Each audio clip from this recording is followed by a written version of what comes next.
remember sitting next to him at Grant Cardone's conference and talking about this idea of, and one thing that I'm very, I don't know if any of you are like this, I'm very impulsive as a person. Like if I think of something, it's a weird mix with my wife and I, because she's kind of a planner and I'm one of these guys where I'm just like, I think of something and I just do it. And I don't always think of it through the best way. But I remember sitting there and I was like, you know what, I'm gonna do it. And I did it. And I think some of you are here and you're probably listening to me and you're like, I don't even know who this dude is. And that's okay. I don't know who I am a lot of the time either, to be 100% honest with you. But so I'm just, honestly, I am really just a guy that is trying every single day to become the best version of me. And I want to inspire as many people along the way to come alive and recognize their true potential.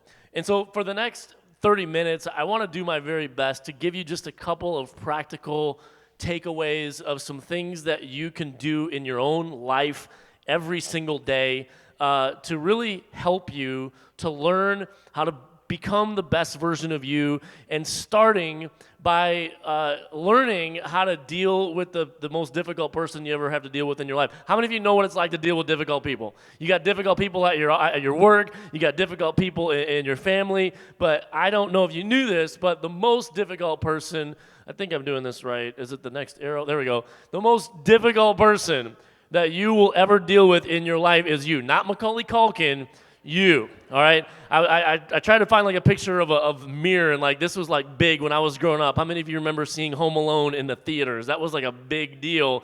And I love this picture because the truth is, for all of us, that coming to the place in our life of realizing and understanding very clearly that the most difficult person that I will ever deal with in my entire life is me. I am. And you know what that happened? When you realize that, when you come to that realization, that's such a freeing thing. You know what it really does? It helps you have more compassion on other people. When you realize, you know what, as difficult as this person is being in my life right now, I have to deal with me. And if I can deal with me, then dealing with them, honestly, should be a piece of cake. So I love that concept. And so I want to just introduce a little bit about who I am. So this is Julie. She's my wife. She's my best friend. She's amazing. We've been married for 15 years. I love that Doug and Thea said about 19 years. This is what we say. It's not about 18 years. It is 18 years. We've been married 15 years. We got two amazing little girls, Addison and Sadie. I'll tell you a little more about them in a little bit. But, Addison, I'm a crazy, ridiculous Cubs fan, and Addison is named after the Cubs.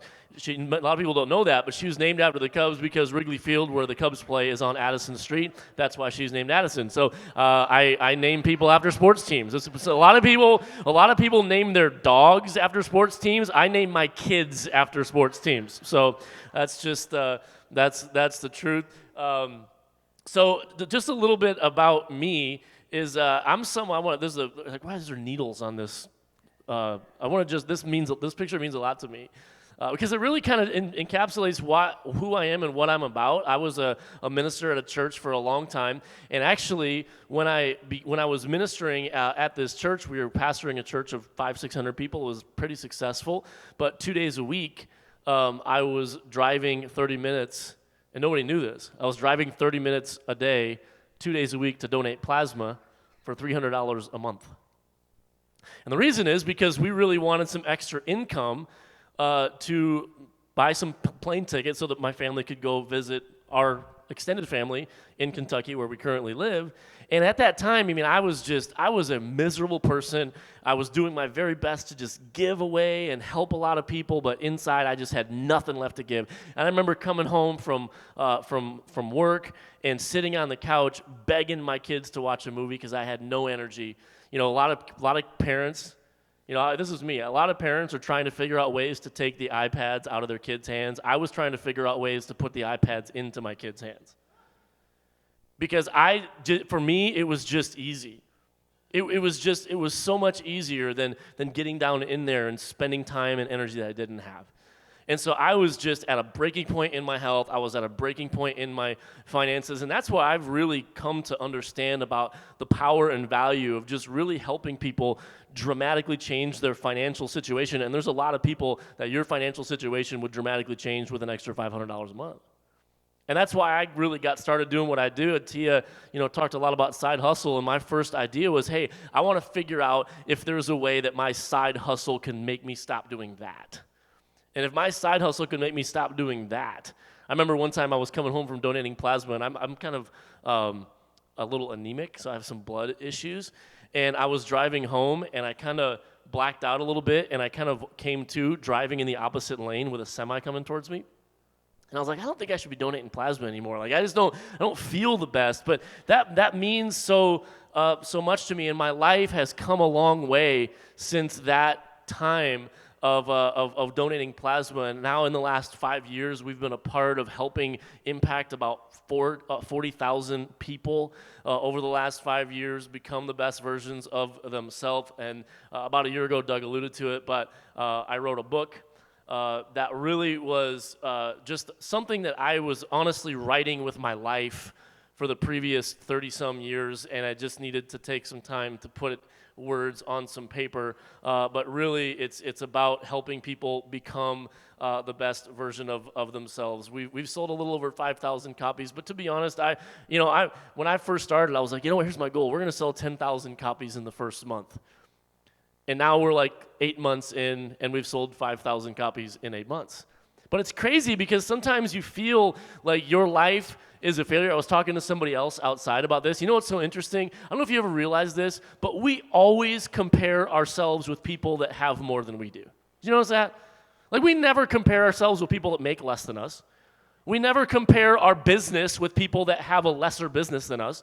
We always compare our life to people that have more. So here I am, and the reality is most people that write books sell less than 100 copies.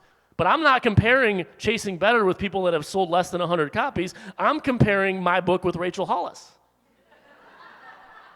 And I'm like, why can't I have what she had? But what I'm not understanding is that there are people that have sold 50 copies that are looking at mine and saying, hey, how come I can't sell a couple thousand copies? We are always people that are looking at someone that has what we don't and thinking that is why we just aren't happy. And the truth is, I think there's such an awakening thing that happens in your life when you embrace the reality that life is not fair. It's just not. There's a lot of people that if you could write an autobiography, it would say life sucks and it's not fair. And it just is. It's honestly the truth. Like, you came expecting motivation, and I'm making you demotivated. Remember those quotes, the motivational quotes, and there was the anti-motivational quotes that people would have up on. Those things were always the funniest things in the world to me. But it's the truth. The truth is that if I'm gonna do what I'll show you this. I was gonna skip past this. If you wanted to find my book, it's called Chasing Better. I have some copies out there. If you want to follow me on social media, one thing, you can go to my website, coreybaker.us, and I write weekly blogs, and I also do video blogs, and I also have, a lot of people don't know this, I wrote a second book, and it's free, and you can go to my website, you can get access to it. It's called Learning to Laugh. So it's some funny stuff that have happened in my life, and learning to laugh, it's great. But afterwards, if you'd like to get a copy, I'll sign books and talk to you. It'd be my pleasure to do so. But I want to just, enough about that. I really want to help us to kind of make some assumptions. I know you're not supposed to make assumptions because, that saying, what happens when you make assumptions. But I want to make some assumptions. And my assumption of you being here on a Saturday when you could be doing just about anything else is that you want to be successful. You are happy with your life, but you wish it was better. You're happy with your finances, but you wish you made more. You're happy with your marriage, but you wish it was happier. Most of us, are pretty okay with our life, but we want it to be better, and that is not a bad thing, right? You want to earn a lot of money. You want to be generous and live life like Doug talked about with the having what you have if you win the lottery.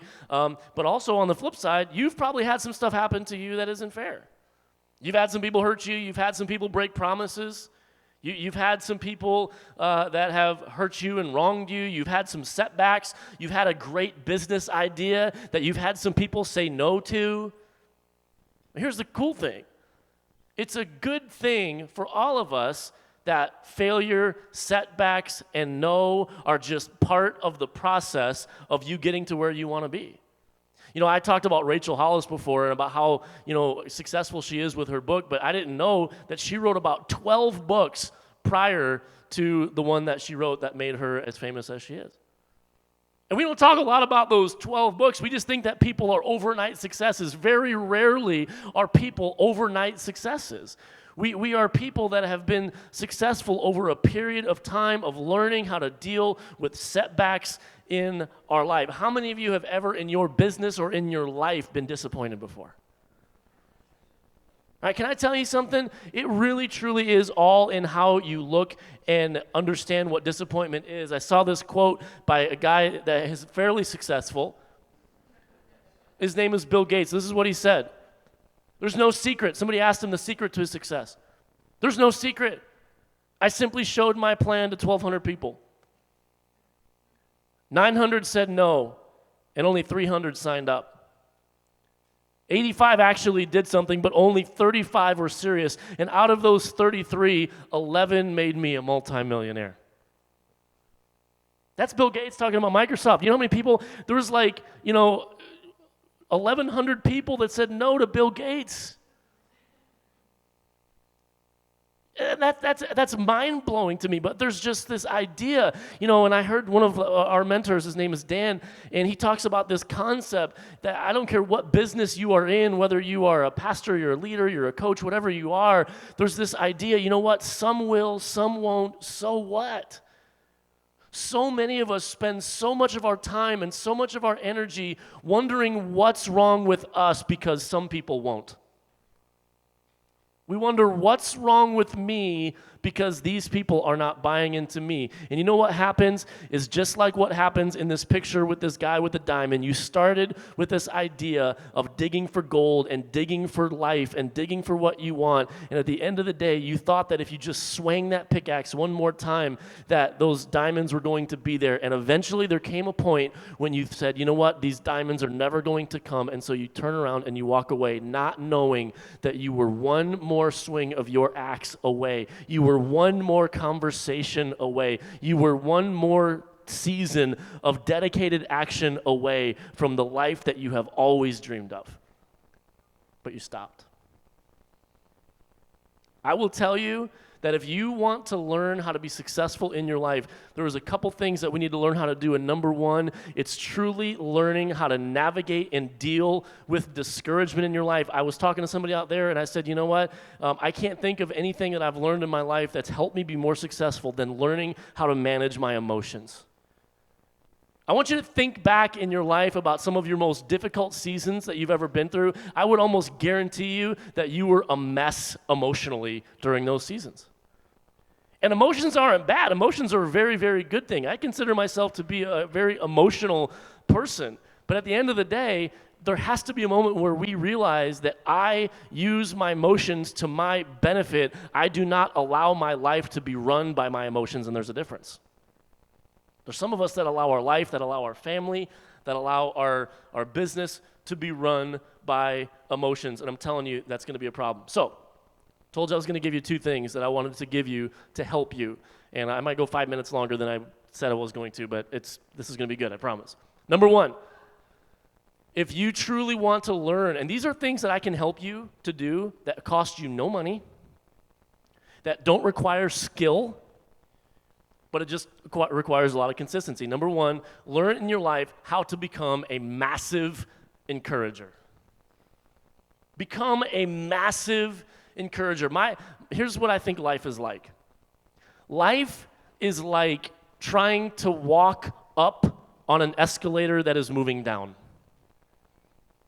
And if you are not careful, life will pull you down. If you are not intentionally moving forward in your life, I am telling you, life will drag you back down. And some of you have experienced that. That's not meant to be demotivating. It's just the truth. We have to intentionally choose to walk up an escalator that is going down. And I realize that because I understand that the vast majority of people, every person I come in contact with, is most likely starving for encouragement. They have little to no belief in themselves. The person that got your Starbucks order wrong, you could understand a couple of things. Number one, life's not about you. Grow up. Your Starbucks drink got wrong. Deal with it. You can flip out on that person, or you can realize they probably got some stuff going on in their life. And you can use that opportunity to pour and speak life into them, or you can throw a pity party because somebody got your Starbucks order wrong. And you think about that, you're like, you know what? Can I be honest? There's been moments where I've been on the wrong side of that. It's not very fun. You know, most people in life that you come in contact with think they're failing. Did you know that? Most people think they're failing their kids. Most people think they're failing at their jobs. They're failing in their life. They're failing at things. And, you know, I listened to a podcast recently that talked a lot about people that usually aren't successful have broken a whole lot of promises they've made to themselves. And their life is just a series of broken promises that they've made to themselves. And they're walking around with just zero confidence, zero motivation. Listen, if you truly want to be someone that, you know, social media, Doug and Thea rock at social media. If you want to learn how to rock your social media, it comes down to three things. Number one, wake up every day and decide I am going to add value to people on my social media today. Stop selling stuff on your social media and add value. Add a lot of value to people. Number two, engage with people. Get out there, and that doesn't just happen on social media. Make it your decision every day. I'm going to add value to people today. I'm going to engage with people, and I'm going to be consistent. Listen, if you want to be successful in your life or in your business, it's those three things. Add value, engage with people, be consistent. There's something that I've been doing every day for the last 3 or 4 years that has brought me more business in my life that I know what to do with, and that is every day I make a decision that I am going to send a random note of encouragement to 5 people. Every day. For no reason. No reason at all. I'm just going to send encouragement. You know, encouragement, it's kind of like eating. You know, can you imagine if somebody, like, if you ate a meal today and then you come back and you're like, you know what, man, I really kind of want to eat, but I ate yesterday, so I shouldn't need to eat today. I mean, just because you ate a meal 3 hours ago doesn't mean that you shouldn't eat again 3 hours later. And the same is true with us. We sometimes feel that an encouraging thing that someone said to us 3 months ago is supposed to carry us through for a long, long time. You ever realize that notes that people send to you of encouragement are things that you keep for years? You have shoe boxes and stuff that you will keep or throw away, but you will not throw away that shoebox filled with encouraging notes. And do you know why that is? Because we are starving for it. And there are moments where we will go back and pick out the stuff in that shoebox and read through it because you have to think to yourself, maybe I'm not as much of a failure as I'm making myself out to be in my head. Be a person that chooses to find value in everyone. And can I be honest? Some people you got to look a little harder. It's hard, but everybody is looking for faults. Everybody, and I talk about this in my book. We are all on a quest to be different and unique and stand out. You want to stand out? You want to be different? Choose to find the good in someone instead of just finding the first thing that you see, which is bad. Dig for it. So I have a core value. My core value is that if I think something positive about somebody, I tell them.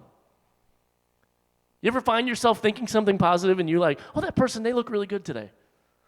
Tell them.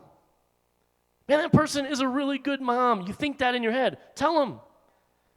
If you have a positive thought that you are thinking about somebody and you think, man, that person's a hard worker, tell them. They need to hear it. We are not usually people that are very good at encouraging. And you know why we're not very good at encouraging? Because we are massively under-encouraged ourselves. Be someone that adds value. You know, those devices that you have in your hands, communication has never been easier, ever. Use them. Facebook, Twitter, Instagram, texting, Marco Polo. My goodness, there are so many opportunities for you to add value to people. It makes it